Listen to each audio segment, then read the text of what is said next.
नमस्ते बच्चों, हिंदी क्लासेस में आपका स्वागत है। हम सृजन पाठ्य पुस्तिका का पाठ एक संतवाणी पढ़ रहे थे। इस कविता में 3 कविताएं सम्मिलित हैं। कबीर के दोहे, तुलसी के दोहे और राजरा सोठा।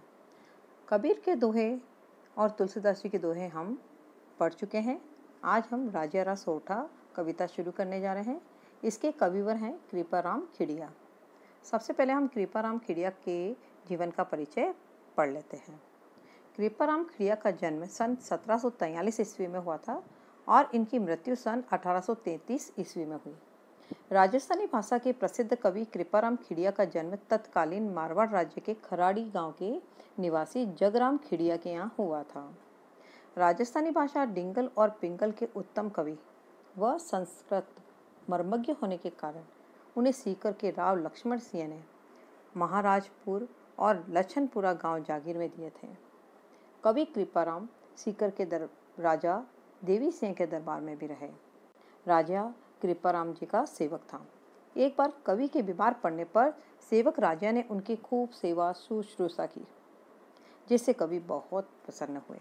कोई संतान न होने के कारण राजा बहुत दुखी रहता था। राजा के इसी दुख को दूर कर उसे अमर करने हेतु कवि ने उसे संबोधित करते हुए नीति संबंधी सोठों की रचना की, जो हिंदी व राजस्थानी साहित्य में राजरा दुहा या राजरा सोठा नाम से विख्यात है। इन सोठों ने सेवक राजा को कवि कृपाराम से भी अधिक लोकप्रिय बना दिया। प्रस्तुत पाठ में नीति व आदर्श लोक मर्यादा की सीख देने वाले सोठों का समावेश किया गया है। कोयल व काग की तुलना कर मीठी वाणी की महत्ता बताइए। शक्कर व कस्तूरी के माध्यम से सौंदर्य की तुलना में गुणों को श्रेष्ठ कर बताया है। दूसरों के कलह व विवाद से लोग आनंदित होते हैं। हमारा व्यवहार मतलब पर आधारित होता है। मुख पर मधुरता और हृदय में खोट रखने वाले लोगों से आत्मीयता संभव नहीं। मैत्री निर्वाह हेतु समर्पण व सरलता जरूरी है। श्री कृष्ण ने अर्जुन के लिए रथ हाँकने तक का काम किया। आजकल हिम्मत की कीमत है। हिम्मत रहित व्यक्ति की कीमत रद्दी के कागज सी हो जाती है। अब हम राजरा सोठा कविता शुरू करने जा रहे हैं। पहला सोठा मैं पढ़ती हूँ।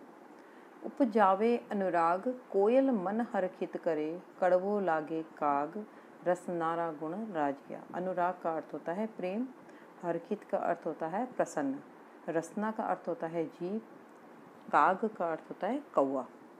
देखिए यहाँ पर वाणी का महत्व बताते हुए कवि राजा को संबोधित करते हुए कहते हैं कि कोयल और कौवा दोनों दिखने में एक समान है ना, किंतु कोयल जो है अपनी मधुर वाणी से सुनने वाले के हृदय में प्रेम उत्पन्न कर देती है ना, और मन को प्रसन्नता से भर देती है। इसीलिए कोयल सभी को प्रिय लगती है, जबकि कौवा जो है अपनी कर्कश वाणी के कारण सबको बुरा लगता है। तो इस उक्ति के द्वारा कवि मधुर वाणी के प्रभाव को स्पष्ट कर रहा है।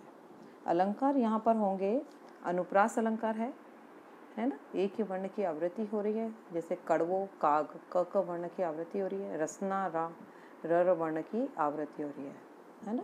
तो यहाँ पर अनुप्रास अलंकार है। दूसरा राजा को संबोधित करके कहा गया है तो संबोधन अलंकार है। और तीसरा एक अलंकार और है, अन्योक्ति अलंकार है, क्योंकि कोयल और कौवे की उक्ति देकर मीठी वाणी का प्रभाव बताया गया है या मीठी वाणी का महत्व बताया गया है। काली गणी कुरु कस्तूरी काटान तुले, शक्कर बड़ी स्वरूप रोड़ान तुले राजिया। गणी का अर्थ होता है बहुत, कस्तूरी एक प्रकार का सुगंधित पदार्थ है जो हिरण की नाभि में स्थित होता है। काटान का अर्थ होता है सोना चांदी तोलने का जो तराजू होता है वो काटान कहलाता है। स्वरूप का अर्थ होता है सुंदर, और रोड़ान पत्थर के बाटों को कहा जाता है। इस पद में कवि राजा को संबोधित करते हुए कहते हैं कि कस्तूरी दिखने में काली और बहुत भद्दी होती है, किंतु अपनी सुगंध के कारण मूल्यवान होती है, और इसीलिए उसे सोने चांदी तोलने वाले तराजू में तोला जाता है। शक्कर बड़ी स्वरूप रोड़ान तुले राजिया। किंतु शक्कर जो है दिखने में सफ़ेद और सुंदर होती है, किंतु कम मूल्यवान होने के कारण उसे पत्थर के बाटों से तोला जाता है। तो कवि इस उक्ति के द्वारा हमें कहना चाहते हैं कि मनुष्य की पहचान उसकी सुंदरता से नहीं बल्कि उसके गुणों के आधार पर करनी चाहिए। क वर्ण की आवृत्ति होने से यहाँ पर अनुप्रास अलंकार है। काली और कुरूप, कस्तूरी, कांटा, यहाँ पर अनुप्रास अलंकार है। ठीक है। और दूसरा अलंकार यहाँ पर है संबोधन अलंकार है, राजा को संबोधित करके कहा जा रहा है। और तीसरा यहाँ पर है अन्योक्ति अलंकार है, क्योंकि यहाँ पर कस्तूरी और शक्कर की उक्ति के द्वारा हमें संदेश दिया जा रहा है कि व्यक्ति की पहचान सुंदरता से नहीं बल्कि उसके गुणों के आधार पर करनी चाहिए। अगला सोठा हम पढ़ेंगे। डूंगर जलती लाए जोवे सारो ही जगत, पर जलती निज पाए रति न सूझे राजिया।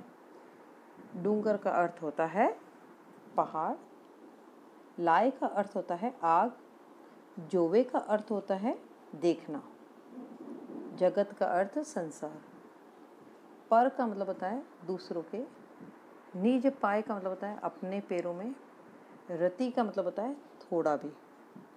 तो कवि यहाँ पर कहना चाहते हैं कि राजा को ही संबोधित करके कहते हैं कि दूर पहाड़ों पर लगी आग को देखकर तो लोग आनंदित होते हैं, है ना, किंतु अपने पैरों के पास अर्थात अपने घर में कलह रूपी जो आग लगी है वह थोड़ी भी उनको दिखाई नहीं देती, है ना। अब इस उक्ति के द्वारा कवि कहते हैं कि लोग दूसरों के अवगुण और उनके घर में होने वाले कलह को देखकर तो आनंदित होते हैं और उनकी अन्य लोगों के सामने बढ़ा चढ़ाकर चर्चा करते हैं, किंतु अपने दोषों को, वह अपने घर में होने वाले कलह, लड़ाई झगड़े पर जरा भी ध्यान नहीं देते। कवि कहते हैं कि मनुष्य को दूसरों की निंदा करने से पहले अपने अंदर छिपे दोषों को देखना चाहिए और उन दोषों को दूर करने का प्रयास करना चाहिए। एक ही वर्ण की आवृत्ति होने से अनुप्रास अलंकार है, राजा को संबोधित किया जा रहा है, संबोधन अलंकार है और यहाँ पर अन्य की उक्ति देकर हमें संदेश दिया जा रहा है, इसलिए यहाँ पर अन्योक्ति अलंकार भी है ना। इसे अन्य की उक्ति देकर हमें अपने अंदर छिपे हुए दोषों को दूर करने के लिए कहा जा रहा है, इसलिए यहाँ पर अन्योक्ति अलंकार भी है। मतलब री मनवार चुपके लावे चूरमो, बिन मतलब मनवार राब न पावे राजिया। देखिए, इस पद के अंतर्गत कवि ने स्वार्थी लोगों पर व्यंग्य किया है ना, और कवि अपने सेवक राजा को संबोधित करते हुए कहते हैं कि संसार में लोग जो है बहुत स्वार्थी हो गए हैं, है ना। मतलब री मनवार चुपके लावे चूरमो, जब व्यक्ति को किसी से अपना काम निकालना होता है तो उसे चुपचाप चूरमा भी मनवा करके खिलाता है ना। बिना मतलब मनवार राब न पावे राजिया, और बिना मतलब के तो व्यक्ति राब जैसी तुच्छ चीज के लिए भी नहीं पूछता, है ना। तो इस पद में कवि ने स्वार्थी लोगों पर व्यंग्य किया है कि स्वार्थी व्यक्ति जो होता है, अपना मतलब होता है तो वह लोगों को अच्छा खिलाता पिलाता है ना, मीठा मीठा बोलता है, किंतु जब उसका मतलब निकल जाता है तो वह उसको पूछता भी नहीं है।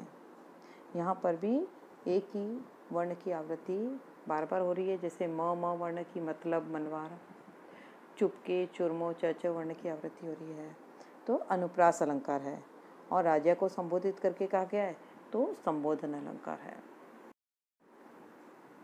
मुख ऊपर मिठियास गट माही खोटा घड़े, इसणान सु इखलास राखी जे नहीं राजिया।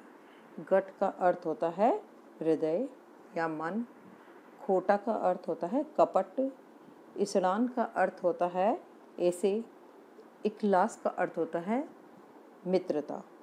ठीक है, तो इस पद में कवि अपने राजा को ही संबोधित करते हुए कह रहे हैं कि जो लोग तुमसे मुंह पर तो मीठा बोलते हैं पर मन में तुम्हारे लिए अहित करने की भावना रखते हैं, तो ऐसे लोगों से तुम्हें कभी मित्रता नहीं करनी चाहिए। तो इसमें आपको संदेश यही दिया है कि जो व्यक्ति मुंह पर मीठा बोले किंतु मन में हमारे लिए कपट का भाव रखता हो, ऐसे लोगों से हमें कभी मित्रता नहीं करनी चाहिए। तो देखिए, मुख और मिठियास दोनों में म वर्ण की आवृत्ति हो रही है। अनुप्रास अलंकार है, ठीक है, और राजा को संबोधित करके बात कही गई है, संबोधन अलंकार है। साचो मित्र सचेत, कहियो काम न करे केसो, हरि अर्जुन रे हेत, रथ कर हाँकियो राजिया। साचो का अर्थ होता है सच्चा, कहियो का अर्थ होता है कहना, हरि का अर्थ होता है कृष्ण, अर्जुन का अर्थ होता है अर्जुन, रे हेत के लिए, रथ कर हाँकियो राजिया। ठीक है, तो इसमें सच्चे मित्र की पहचान बताई गई है कि सच्चा मित्र जो है सदैव अपने मित्र का हित ही चाहता है, बिना बोले ही उसका हर कार्य करने के लिए तत्पर रहता है। तो यहाँ पर कवि राजा को ही संबोधित करते हुए कहते हैं कि सच्चा मित्र सदैव हितकारी होता है, वह अपने मित्र के द्वारा बताए हर काम को करने के लिए तत्पर रहता है, और कई बार तो मित्र के बिना बताए ही वह समझ जाता है और उसका कार्य कर देता है। अब जैसे इसमें उदाहरण के द्वारा समझाया है कि जैसे कृष्ण ने अपनी मित्रता के खातिर महाभारत के युद्ध में अर्जुन का सारथी बनकर रथ हाँका था। अर्थात कवि कहना चाहता है कि सच्चा मित्र बिना कहे ही अपने मित्र की परेशानी को समझ जाता है ना, और उसका समाधान करने के लिए तत्पर हो जाता है। तो सच्चे मित्र की पहचान इसमें करवाई जा रही है। अलंकार इसमें है अनुप्रास, एक ही वर्ण की आवृत्ति बार बार हो रही है, जैसे साचो सचेत, स वर्ण की आवृत्ति हो रही है, कहियो काम करे किसो, क वर्ण की आवृत्ति हो रही है, अनुप्रास अलंकार है। दूसरा यहाँ पर संबोधन तो है ही, क्योंकि राजा को संबोधित करके कहा जा रहा है, तो संबोधन अलंकार है। तीसरा एक अलंकार और है यहाँ पर दृष्टांत अलंकार है, क्योंकि कृष्ण व अर्जुन के उदाहरण के द्वारा सच्चे मित्र की पहचान कराई गई है, तो यहाँ पर दृष्टांत अलंकार है। हिम्मत कीमत होए, बिन हिम्मत कीमत नहीं, करे न आदर कोय, रद कागज ज्यों राजिया। हिम्मत का अर्थ होता है साहसी व्यक्ति के लिए आया है, बिन हिम्मत का अर्थ कायर व्यक्ति के लिए आया है ना, और रद का अर्थ होता है रद्दी। तो कवि अपने सेवक राजा को जीवन में साहस का महत्व समझाते हुए कहते हैं कि जो व्यक्ति साहसी होता है ना, जो जीवन में आने वाली हर विपरीत परिस्थिति का सामना करना जानता है, उसे समाज में सम्मान दिया जाता है। बिन हिम्मत कीमत नहीं, करे ना आदर कोय। तो और यहाँ पर कहना चाहते हैं कि जो व्यक्ति कायर होता है वह व्यक्ति जीवन में चुनौतियों का सामना करने का साहस नहीं रखता, और इसी कारण उसे समाज में आदर या सम्मान कभी नहीं मिलता। उसकी दशा कैसी होती है, रद कागज ज्यों राजिया। तो यहाँ पर कवि राजा को कहते हैं कि कायर व्यक्ति की दशा तो रद्दी की टोकरी में पड़े कागज के समान होती है, जिसे लोगों ने उपेक्षा से फेंक दिया है। तो यहाँ पर हमें संदेश दिया जा रहा है कि हमें सदैव साहसी बनना चाहिए, जीवन में आने वाली विपरीत परिस्थितियों में सदैव संघर्षरत रहना चाहिए, है ना, चुनौतियों का सदैव सामना करना चाहिए। अलंकार यहाँ पर है अनुप्रास अलंकार है, क्योंकि तुकांत वाले स्वर समान हो रहे, हिम्मत कीमत, है ना, तो अनुप्रास अलंकार है। राजा को संबोधित करके कहा गया तो यहाँ पर संबोधन अलंकार है, और यहाँ पर उपमा अलंकार भी है। रद्द कागज ज्यों राजिया, यहाँ पर कायर व्यक्ति को किसके समान बताया, रद्दी के कागज के समान।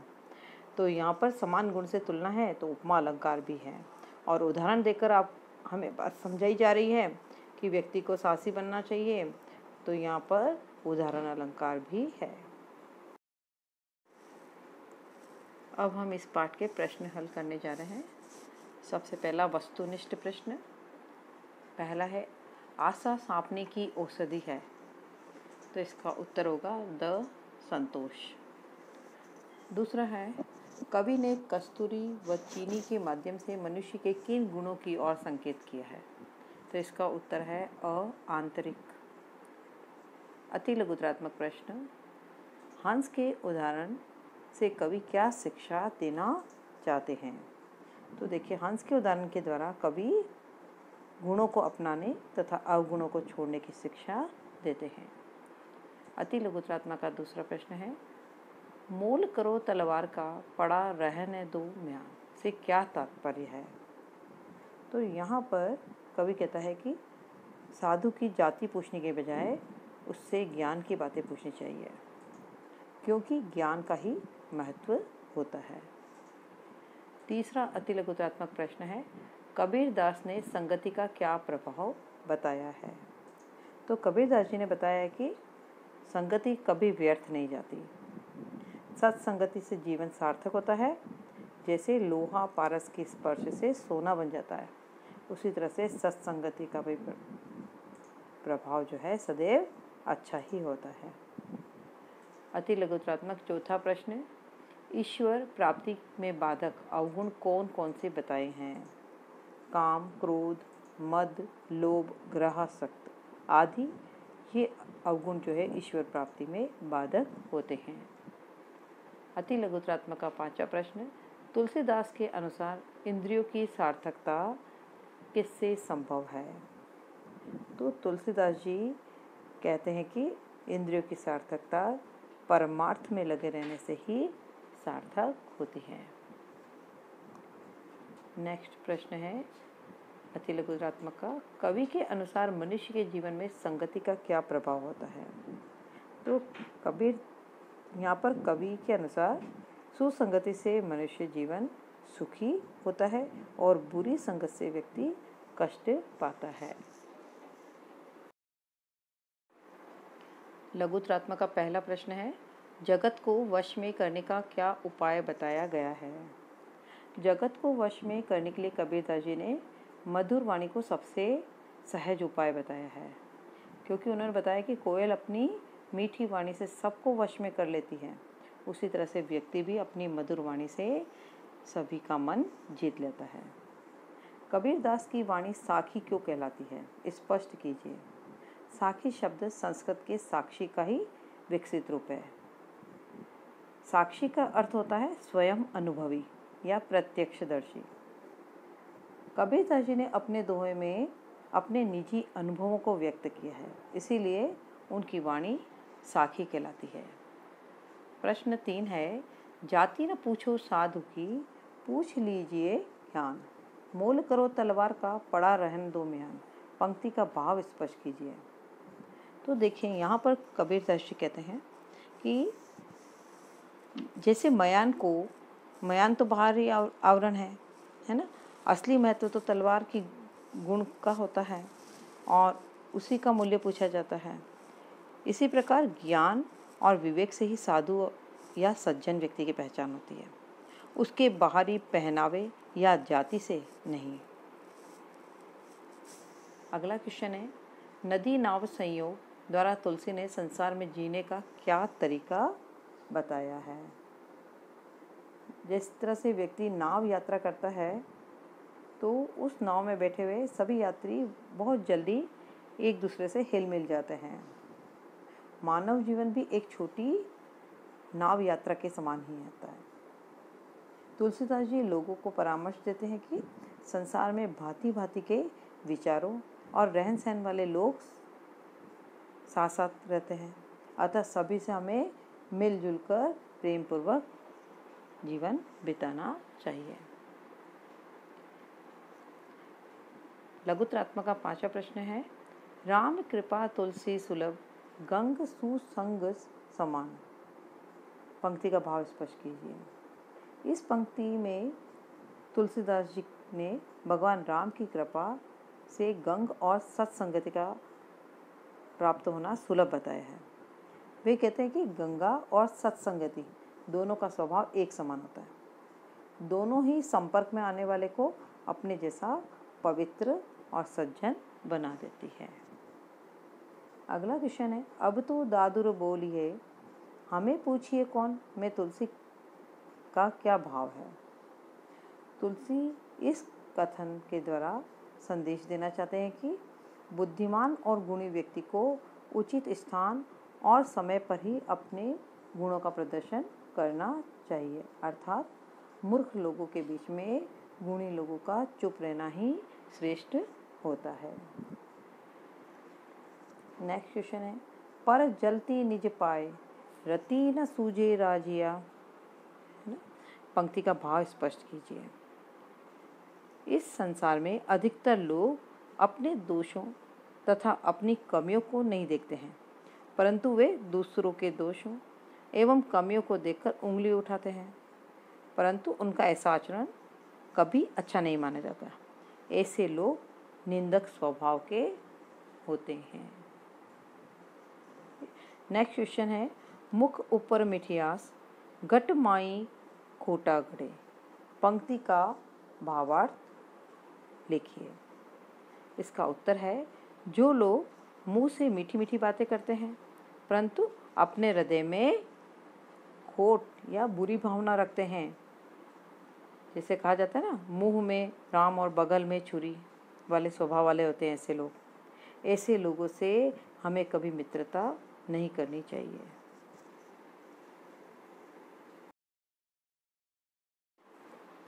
निबंधात्मक क्वेश्चन पहला है, हिम्मत कीमत होए देश देश वृद्ध कागज ज्यों राजिया। दोहे का भावार्थ लिखिए।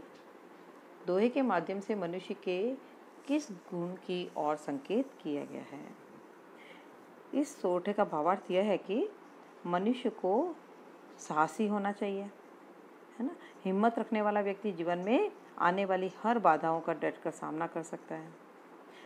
वह हिम्मत से अपना तथा अपने परिवार व समाज का हित कर सकता है। समाज में ऐसे व्यक्ति का सदैव आदर होता है, परंतु जो व्यक्ति कायर होता है ना, उस व्यक्ति का समाज में कोई मान सम्मान नहीं होता। उसकी दशा तो रद्दी के कागज की तरह मूल्यहीन होती है। इसीलिए हमें सदैव साहसी बनना चाहिए।